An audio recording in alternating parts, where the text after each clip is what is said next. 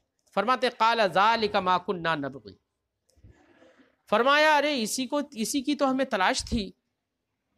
ما کنا نبغی، نبغی کا معنی ہے نطلب، اسی کو تو ہم طلب کر رہے تھے، اسی کو ہم تلاش کر رہے تھے۔ وبالیا، یا کے ساتھ نبغی مکی، ابن کثیر مکی کی قرات ہے۔ وافقہ ابو عمرو، اور ابو عمرو نے بھی ان کی موافقت کی ہے، ابو عمرو بصری نے، ایسے ہی علی کسائی نے اور نافع مدنی نے، انہوں نے بھی ان کی موافقت کی ہے، لیکن کس میں؟ حالت وصل میں۔ وہی فرماتے ہیں ابو عمرو بصری نے، علی کسائی نے، و مدنی، مدنی سے مراد نافع مدنی، نافع مدنی نے ان کی موافقت کی ہے فی الوصل، حالت وصل میں۔ و بغیر یا، اور یا کے بغیر، یعنی نبغے جیسے کہ یہاں پر رسم الخط ہے، فیہما دونوں حالتوں میں، یعنی حالت وصل اور حالت وقف دونوں میں، بغیر یا کے بھی پڑھا ہے باقی 3 لوگوں نے، میں نے آپ کو بتایا تھا کیا؟ اتباع لخط المصحف، یہ کیوں پڑھا ہے؟ خط مصحف کی اتباع کرتے ہوئے۔ وذالک، کیونکہ خط مصحف میں یہاں پر رسم عثمانی میں جو ہے وہ بغیر یا ہی کے لکھا ہوا ہے، نبغی۔ اب ذالک ما کننا نبغی میں ذالک اسم اشارہ ہے، یہ ذالک اسم اشارہ سے اشارہ کس کی طرف ہے؟ تو اس کو صاحب تفسیر فرماتے ہیں ذالک اشارۃ الی اتخاذہ سبیلا، ذالک سے اشارہ ہے اس بات کی طرف کہ وہ مچھلی نے جو راستہ بنایا، تو مچھلی کے راستے بنانے کی طرف اشارہ ہے۔ اب اصل عبارت ہے، اصل معنی یہ اس طور سے عبارت نکلے گی، اے ذالک الذی کنا نطلب، یعنی وہ جگہ، وہ چیز جس کو ہم طلب کرتے تھے وہ یہی تھی کہ مچھلی کا راستہ بنانا۔ لأن ذہاب الحوت، کیونکہ مچھلی کا سمندر میں چلا جانا، کانا علماً علی لقاء الخضر علیہ السلام، یہ حضرت خضر علیہ السلام کی ملاقات کی نشانی تھا۔ فرتدا علی آثارہما، ارتدا یرتد ارتداد علی، اس کا معنی ہوتا ہے پلٹ جانا۔ فرتدا علی آثارہما، آثار یا اثر کی جمع، اس کا معنی نقش قدم، تو وہ دونوں اپنے نقش قدم پر پلٹ آئے، یعنی جس راستے سے گئے تھے اسی راستے پر واپس آ گئے۔ وہی فرماتے فرجعا، تو وہ دونوں لوٹ آئے، پھر طریق اسی راستے میں، الذی جاء فیہ، جس میں وہ دونوں آئے تھے۔ قصصا، قصصاً بتایا صاحب تفسیر، قصہ یا قصہ یقصو، قصاً و قصصاً، اس کا معنی ہوتا ہے بیٹا نقش قدم پر چلنا۔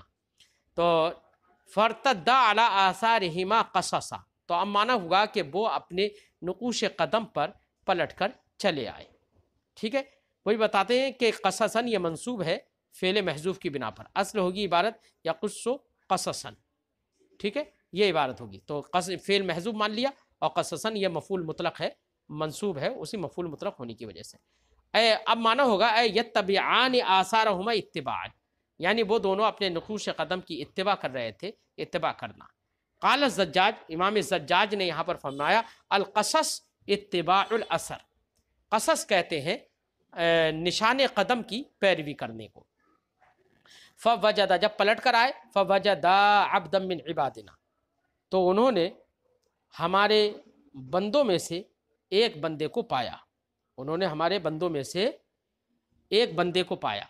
کون تھا بندہ؟ اب اللہ نے اپنے، دیکھو یہاں پر عبادنا اپنی جانب اضافت کی، یہ اضافت تشریفی ہے، بس ورنہ تو سارے بندے اللہ ہی کے ہیں، لیکن اس سے یہ بتانا مقصود ہے کہ جن ہمارے کچھ مخصوص بندے ہیں جن پر اللہ کا خاص فضل و کرم ہے، ان خاص فضل و کرم والے بندوں میں سے ایک بندہ حضرت خضر علیہ السلام کو ان دونوں نے پایا۔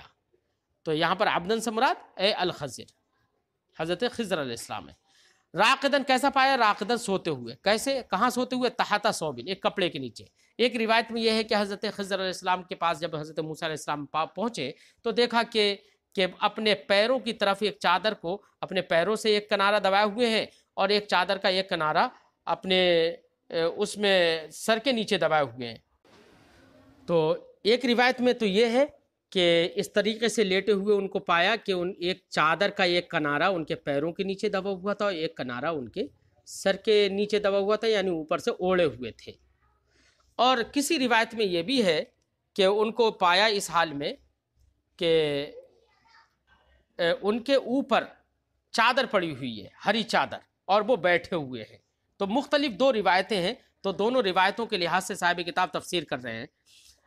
اے الخضر، خضر کو پایا راقدن سوتے ہوئے تحت ثوبن کپڑے کے نیچے، اور جالسن فی البحر، یا سمندر میں جو خشک جگہ ہوتی ہے اس خشک جگہ پر چادر اوڑھے ہوئے بیٹھے ہوئے پایا انہیں۔ ٹھیک ہے، تو مختلف دو روایتیں ہیں، تو ان دونوں روایتوں کے لحاظ سے صاحب تفسیر نے یہ تفسیر کی ہے۔ آگے فرماتا ہے اللہ تعالیٰ نے ارشاد فرمایا آتیناہ رحمتا من عندنا، تو ان دونوں نے ہمارے ایک مخصوص اور خاص بندے کو پایا۔ کون سا مخصوص خاص بندہ؟ آتیناہ، اب اس خاص بندے کی اللہ رب العزت خصوصیت بیان فرما رہا ہے کہ اس کی کیا خصوصیت تھی، اس پر اللہ کا کیا خاص فضل و کرم ہے۔ تو فرمایا آتیناہ رحمتا من عندنا، اس کو ہم نے اپنی بارگاہ خاص سے رحمت عطا فرمائی ہے۔ رحمت سے مراد یہاں پر کیا ہے؟ صاحب تفسیر فرماتے ہیں ہی الوحی، رحمت وہ وحی ہے، نبوت ہے، اب العلم یا علم ہے، اور طول الحیات یا کیا ہے؟ لمبی زندگی ہے۔ یعنی لمبی زندگی کہ حضرت خضر علیہ الصلوۃ والسلام کو اللہ رب العزت نے زندہ رکھا ہے روئے زمین پر۔ ٹھیک ہے، تو اب حضرت خضر علیہ الصلوۃ والسلام کے بارے میں دیکھو صاحب تفسیر نے فرمایا ہی الوحی والنبوہ، وہ وحی اور نبوت ہے۔ اس سے یہ پتہ چلا کہ حضرت خضر علیہ الصلوۃ والسلام نبی ہیں۔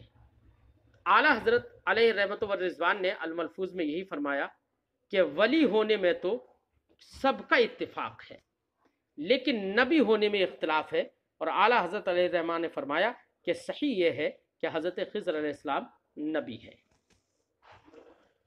وَعَلَّمْنَاهُ مِن لَّدُنَّا عِلْمًا، اور ان کو ہم نے اپنے بارگاہ خاص سے علم عطا فرمایا۔ تو علم لدنی، یہاں پر من لدنا علم، اپنی بارگاہ خاص سے علم عطا فرمایا۔ تو دیکھو اللہ رب العزت اپنی بارگاہ خاص سے جس کو علم عطا فرما دے وہ علم لدنی کہلاتا ہے، یعنی اس نسبت کرنا ہے اللہ کی جناب خاص کی جانب، کہ اللہ اپنی بارگاہ خاص سے جس کو جو علم عطا فرمائے، جو چیز عطا فرماتا ہے، وہ علم لدنی ہے، جس میں بندے کے کسب کا کوئی دخل نہیں ہوتا ہے، وہ علم لدنی، اور بندہ اپنے کسب سے کچھ حاصل کرتا ہے، اگرچہ خلق تو وہاں پر بھی اللہ ہی فرماتا ہے، لیکن بندے کے کسب کا دخل ہوتا ہے، اس کو علم کسبی کہتے ہیں۔ تو یہاں پر من لدن علم، یہ اللہ نے اپنی بارگاہ کے فرمایا کہ ہم نے اس کو اپنی بارگاہ سے علم خاص عطا فرمایا، علم عطا فرمایا۔ کیا کا علم؟ تو فرماتے صاحب تفسیر یعنی الاخبار، یعنی الاخبار بالغیوب، غیب کی خبریں دینا، یعنی ان کو جو ہم نے علم عطا فرمایا وہ غیب کی خبریں دینے کا، وہ غیب کی باتیں بھی جانتے تھے چونکہ نبی تھے۔ وقیلا، اور یہ بھی کہا گیا العلم اللدنی ما حصل للعبد بطریق الالہام، علم لدنی وہ علم ہوتا ہے جو بندے کو بطریق الہام حاصل ہو، ٹھیک ہے، اس کو علم لدنی کہتے ہیں۔ قال له موسیٰ هل اتبعک علی ان تعلمنی مما علمت رشدا، پھر حضرت موسیٰ علیہ السلام نے جب مل گئے حضرت خضر علیہ السلام سے، تو حضرت موسیٰ علیہ السلام نے حضرت خضر علیہ السلام سے کہا هل اتبعک علی ان تعلمنی، کیا میں آپ کی پیروی کروں اس شرط پر کہ تم مجھ کو وہ علم سکھاؤ گے ما علمت رشدا، جو علم، جو رشد و ہدایت آپ کو سکھائی گئی ہے، آپ کو دی گئی ہے، کیا وہ علم حاصل میں بھی کر سکتا ہوں آپ کی پیروی کر کے؟ یہ انہوں نے کہا اے علمن ذا رشد۔ اب علمن ذا رشد سے تفسیر کر کے صاحب تفسیر نے یہ فرمایا کہ رشدن جو ہے وہ مصدر ہے، اور یہ مصدر مفعول مطلق ہے، منصوب ہے مفعول مطلق ہونے کی بنا پر۔ اب آپ کہیں گے کہ منصوب ہے یہ مفعول مطلق ہونے کی بنا پر، تو اس سے پہلے اس کے ہم معنی کوئی فعل تو ہے نہیں، تو اس کو بتانے کے لیے صاحب تفسیر نے فرمایا کہ در حقیقت رشدن جو ہے یہ صفت ہے، موصوف اس کا محذوف ہے علمن، تو اب اصل عبارت ہوگی علمن ذا رشد، کیونکہ رشد وصف محض ہے، مصدر ہے، اس لیے وہ صفت تو نہیں بنتا براہ راست، اس لیے لفظ ذا لگا کر بتایا ذا رشدن ہدایت والا۔ مما علمتا، اب علمن ذا رشدن یہ موصوف صفت ہو کر یہ مفعول مطلق ہو جائے گا علمتا فعل کا، یہ صاحب تفسیر نے بتایا۔ اے علمن ذا رشدن، یعنی جو تم کو